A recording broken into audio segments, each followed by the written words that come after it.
What's happening, my Jack family? Coach Scott here. Welcome to another episode of the Jack at 40 podcast. Today I'm joined by my friend Laurence from Fit in 50. We're going to talk about his recent cutting phase where he got absolutely freaking shredded at 56 years young. So we're going to talk about why this cutting phase was easier than ever before, what his goals were throughout this. Was he chasing a number, a look, a body fat percentage? We're going to talk about how he measured his progress throughout this and any kind of negative side effects that he may have experienced towards the end when you're getting really freaking lean after 40, after 50. I hope you enjoy this episode. Some golden nuggets in here. If you do enjoy it, please do us a favor and smash that thumbs up button. If you know a fellow bro who would benefit from listening to today's podcast, please do him a favor and share it with them. More than anything, we'd love to hear from you down in the comment section below. Share your thoughts, share your insights, share your feedback, and your personal experience. Let's get to this podcast right now. All right, Laurence, so you finished off 2021 in a cutting phase.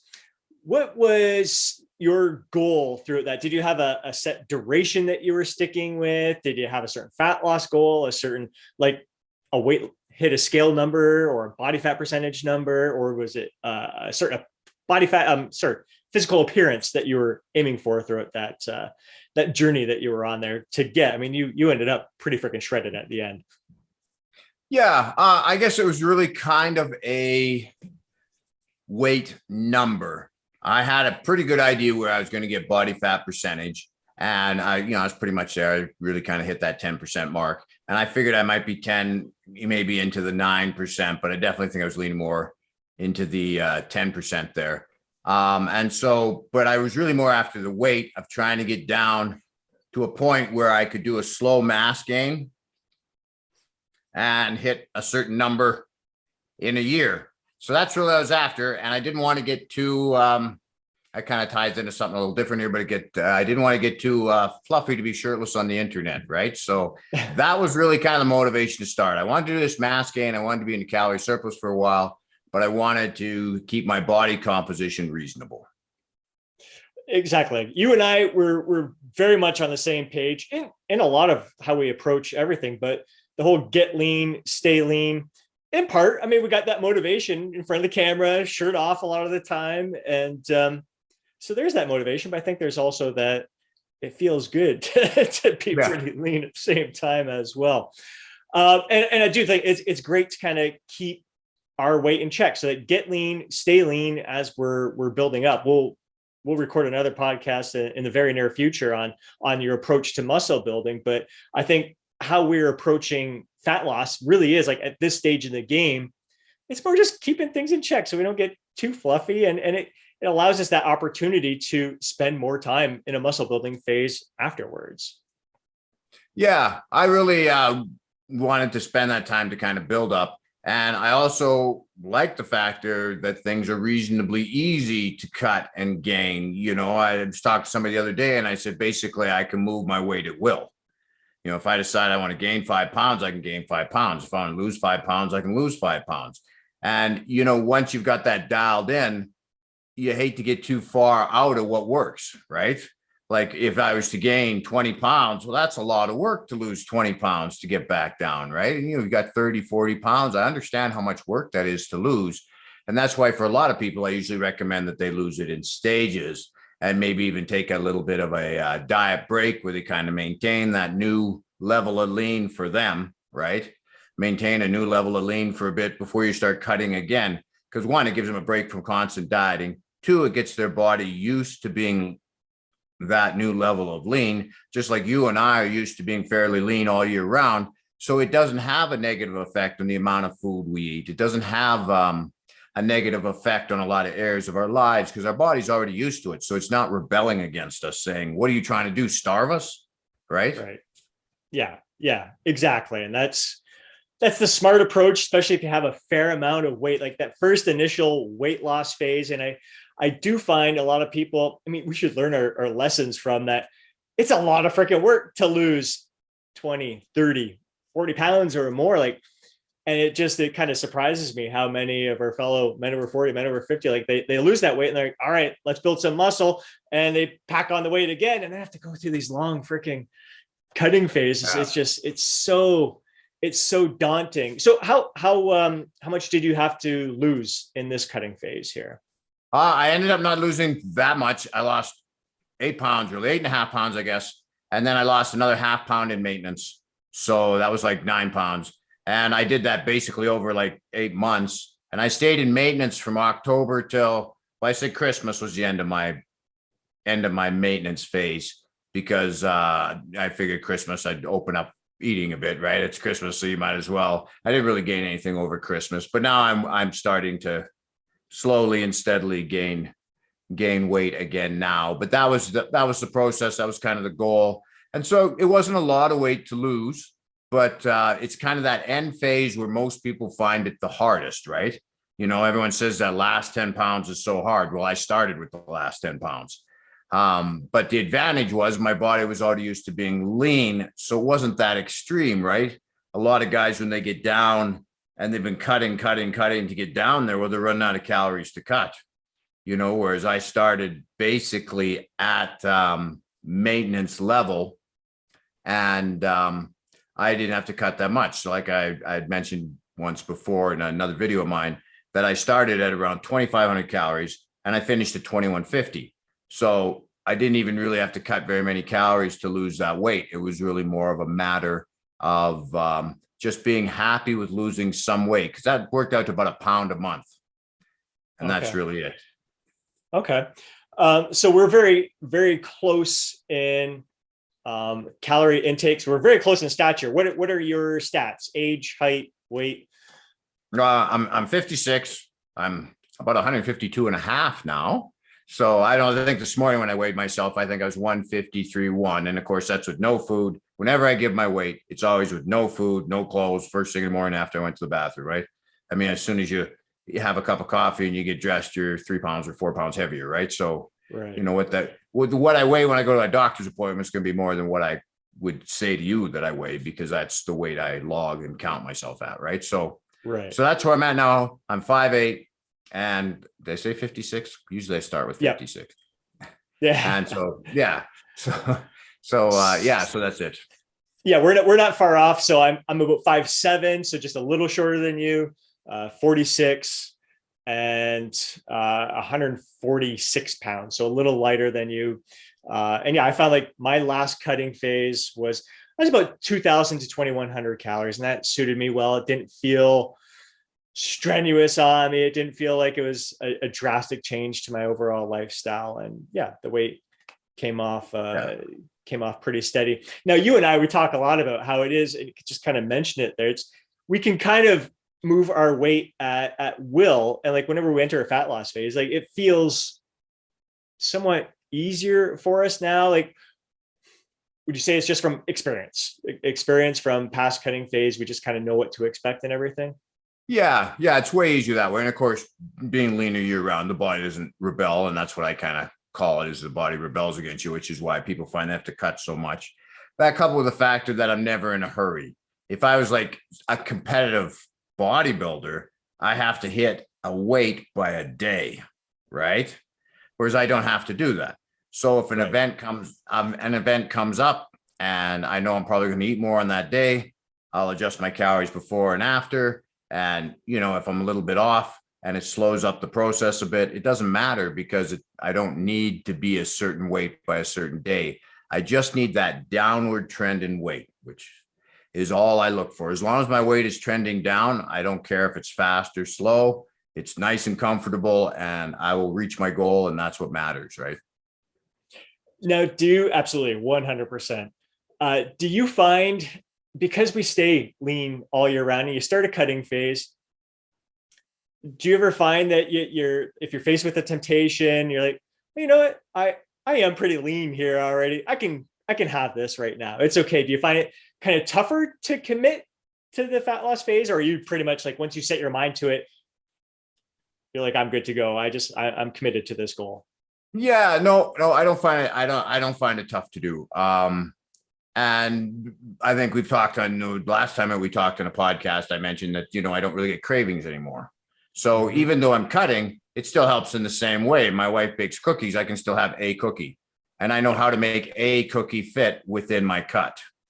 So, if I want a cookie, I want a little bit of ice cream. I had apple pie during that cut with whipped cream, and those are foods I had while I was cutting, because I just manipulate my calories a little bit in and around it, and I just keep on going, right? So there's no sacrifice. I mean, there's a bit of a lockdown because you say, okay, I need to stay, in order to keep losing weight, I need to stay within this calorie range. So there's a bit of a lockdown, but as far as, there's a lot more room than people think, right?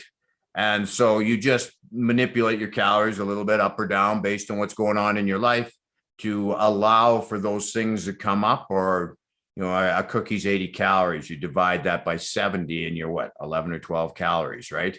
70 by 7, not 70 by 7. That's a long time to spread a cookie over 70 days. But basically what my point is, over 7 days, why did I blow that? But my point is, over 7 days, a cookie is nothing. One cookie is nothing. A dozen cookies is a whole different story, right? That can make a big difference, especially when you're doing a little cut like I'm doing, because, a dozen cookies, now all of a sudden, you're talking 1,000 calories or, 700 calories. And that makes a big difference then, especially because when I start my cut, I cut 100 calories a day. That's how I start. So I just blew my entire week. Whereas I have one cookie, it's not even a dent in my cut. I'm good. But, a dozen cookies, and now I'm suddenly going to have to cut 200 calories for the rest of my week, right? Right. Yeah, exactly. Now, I'm curious what your thoughts in regards to like body image and everything. Like, we're in an industry where there's a lot of big freaking dudes out there. And here we are weighing in close to 150 pounds. Like, does that scale weight affect your mindset at all? Especially when you're cutting, do you think to yourself, oh man, like I'm only 150 pounds? Or are you like, fuck, I look good? Yeah. Mindset that way isn't how I work at all. Right. I have a weight goal for this, kind of year coming up. So I guess it's going to be playing into this next year a little bit. But for the most part, what I'm after more than anything is the aesthetic, right? So when I look in the mirror, and I over this last year, even with the cut, I've really improved my quads. They've had a lot of improvement this year, and that's more what I look at than scale weight, because scale weight and aesthetic aren't the same thing, right? So it's just like scale weight and athleticism isn't the same thing. And I run, and having more scale weight's not going to help me run. Like, right. Like people like, so I know a lot of people get hung up on it, and I get it in the comments from time to time, right? Because they're hung up on the weight. But you've got to understand the weight is not performance. Big is not performance. Big is not aesthetic. You look at the bodybuilders of today to the bodybuilders of yesteryear, and you tell me what's aesthetic, right? So, right. I mean, Steve Reeves, I've just been doing some research on him now. He was 6'1" and 215 pounds. Well, he couldn't even get on a classic physique stage, in this day and age at that size. He'd be too small.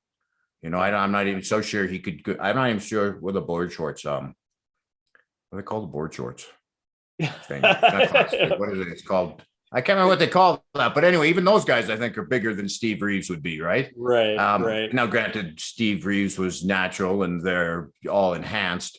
But I'm just saying that that's the skewed perspective we get, especially because, and even on the internet, when we're looking at people, are we looking at natural or are we looking at enhanced, right? Exactly. And it doesn't even matter what they claim sometimes. It gets hard for people to understand the difference, right? Exactly. Which sets their expectations so unrealistically high of what's achievable, especially after 40, after 50. If they see some of these guys who are even just on hormone replacement therapy and they're packing on muscle and stuff, like I wish there was a lot more transparency out there, no doubt about that. But it's been great to see. I think no one would guess that you're 153 pounds in your videos. No one really guesses that I'm 146 pounds in my videos. So like, what does the scale weight matter? But when someone asks your weight and I'm like, I'm 146 pounds. Like, oh, dude, I weighed more than that in high school. I'm like, all right, great for you. I was a lot smaller, and I graduated high school 123 pounds. So who cares? Yeah. But I do. It's funny seeing like some of the bigger guys over 40 now. They're like trying to get lighter and lighter because they're like realize the toll that their mass has taken on their joints and everything. So like, I just want to feel lighter so I can move better. Yeah, much like you're saying in regards to the running there. But yeah, your delts look freaking awesome. Yeah, you're just, and it's funny, like the leaner you get, I think that's one of the benefits of getting lean, staying lean, is that the aesthetic factor makes you look more muscular than you Yeah, was. and actually, you mentioned the delts. The nice thing with the delts is my shoulders finally better, so I can finally Oh, train my shoulders like I like, right? And it's almost like they were like finally, right, because they responded so well to training. It was like I couldn't really do what I wanted to. Even my benching, I for a while there had gotten bad, and all I was doing was push-ups. Well, I was letting my shoulder heal because you got to do what doesn't hurt, right? So right. that didn't hurt. And I'm not of the nature to sit and wait, right? So while I'm waiting for it to get a little bit better, I was just doing push-ups, right? So you're doing what you can to maintain what you got. But as soon as it was healed and I was good to go, they popped and I was great. I mean, I was really excited, right? Because I mean, Oh it, yeah. yeah, it was like newbie games almost, right? It's like Yeah, it was yeah, good they're to actually see. they're able to be stimulated because you can work them, and yeah, that's Yeah, awesome. yeah. And actually, I think of you every time I've been practicing some hangs from the bar Oh there, just yeah. for good shoulder health and everything. So always thinking of you in regards to that, because I think shoulder injuries is definitely something that a lot of us deal with at this stage in the game for sure. It's shoulder health is everything, and like you said, when Yeah. you don't know what you got till you've lost it. So and then get it back, and you're like, this is freaking awesome to get it back, right? For sure. Yeah. Yeah. Now, No. how do you measure progress when you're fat loss? Are you just looking at scale weight? Or are you measuring your body fat percentage? If so, like what tools are you using to measure your body fat percentage? Are you just going by the mirror? Yeah, for me, it was mainly scale weight and body fat percentage. And I use my little handheld bioimpedance meter, and it works good for me. I mean, how accurate it is truly, I realize that's up for debate, but it definitely goes down as I lose body fat, and you can verify that with the mirror, right? And it goes up Yeah. as I gain fat. So it is independent gauge of the mirror and the tape. I didn't really use the tape this cut. I did take quad bicep measurements, but I didn't really do like a waist measurement would be a big one to take, or I didn't really do those on the cut down. Once I finished my cut and I went to maintenance, I took all those measurements for the reverse direction. But yeah, I didn't really do it on the cut this time. Very cool. Now, when you approach 10% body fat, or maybe even getting slightly under that, did you notice any kind of negative side effects, any energy, any other regards that we Yeah, hear I with would have getting lean? said the only thing I had to change is I had to increase carbs in my diet. I didn't really feel an energy change, but I got that lightheadedness from, when I would be working, like I would work in a house renovation right now. So I'd be drywalling, I'd be doing something down lower, I'd be working on some baseboards or something. I'd stand up and I get that whoa feeling, right? Like you're going to pass out. And I think that's something that as a leaner guy, you really got to make sure you're getting enough carbs in. There's no extra to be taken from for extra energy, right? So you need to be making sure you're bringing enough of those carbs in to kind of help offset that. And that increase in carbs looked after that problem. So um, I couldn't find any really good science to back up what I did. I looked for studies, something to say. I did find a study that showed that you reducing carbs will lower blood pressure, Mm-hmm. but I couldn't find a study that said increasing carbs would increase blood pressure. And I think that was a low blood pressure issue. So Right, right. Interesting. Now, from this experience, in future cutting phases, would you do anything different? Did you learn anything from this? Did you do anything different this time from past experiences, or pretty much just a repeatable process? Like you said, you can move your scale at will if you want to right now. pretty much no running, no cardio this cut. I always run, but with this house reno, something had to give. Right. So it's still activity and energy spent. Back to anything, I spent more time on the house than I spent running. But Right. that was a trade-off. So I'm looking forward to getting it done and bringing it back into my program. But right now, that would be the biggest, I would say, thing that I've done different this time from any other time. Very cool. It's Cardio. just life. That's the lifestyle driven is what it's all about. So many people would just be focused, well, I got to get that cardio and I got to get, no, you got work with your life right now. Like I said, your next cutting phase, you can work in the cardio again, but you're being active doing other things anyway. So just roll with that. Listen to your body. If you had been trying to work that cardio in, plus the house renovation, plus your weight training, all that, probably beat yourself into the ground, and who knows what kind of effect that would have had on your progress there. Yeah, you can definitely push yourself too hard and too far. And I think a lot of people, when they first start a program, that's a bad habit, right? They're in 110% and they don't realize that you got to start at maybe 50% or 60% or 70%, and then you work up to 100%, right? Get the body used to it before you hit that 100%. And then, there may come a point where you can actually push it and maybe go 110%, but you're always going to have to back off at some point.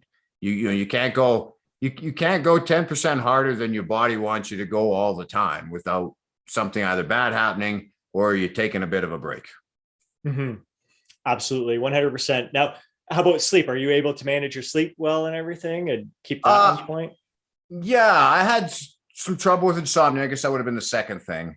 It's not 100% better now. So the question is that because I got a lot going on in my world right now, and so I'm just having some trouble sleeping, or is that because I'm so lean, or is it a combination of things, right? So I wouldn't say it's 100% better now, and I'm in a calorie surplus, so that may not be shred related, but I did think it was possible, especially after seeing Alex Leonidas's video there about his shred, and he was talking about having issues with not being able to fall asleep and insomnia. So I thought, maybe, possibly, yeah. I have the same problem. I'm lean, so maybe.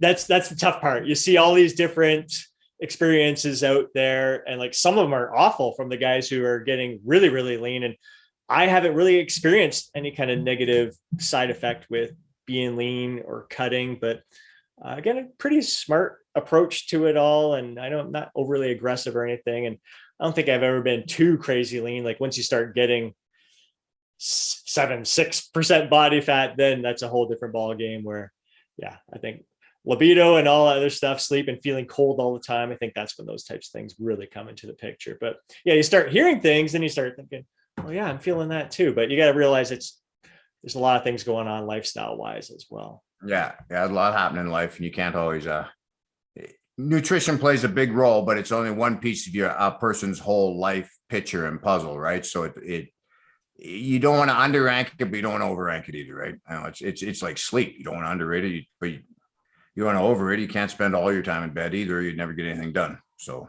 Exactly. Well, this has been awesome, Laurence. Thanks, and Chief's dinging the bell like this. And let's end this podcast right now. I appreciate you sharing your experiences here during that cutting phase. Really looking forward to getting you back on and talking about this muscle building phase, which really has me excited. I think that's the beauty of sharing our experiences and learning from each other. And again, with us being so much on the same page of kind of staying lean throughout these muscle building processes, I am stoked to get you back on and learn more about your approach, and then even more excited just to follow along with your progress throughout this year. So thanks a million. And again, for everyone watching this podcast today, be sure to check out Fit and 50. Laurence puts out some freaking awesome content. Sunday evenings is usually when it goes out. So if you keep that trend going on, I always look forward to those videos, and just quick, valuable content. Like it blows me away how I can never cram my content into such a small little, like 5-6 minute videos like you do. You get right to the point, research based, shared experiences. I freaking love it. So just keep putting out that incredible content and sharing your experience with everyone else. So everyone check out Fit and 50 on YouTube here. And Laurence, I'm looking forward to talking to you again on the topic of muscle. Awesome. Always great to talk to you, Scott. Looking forward to the next one.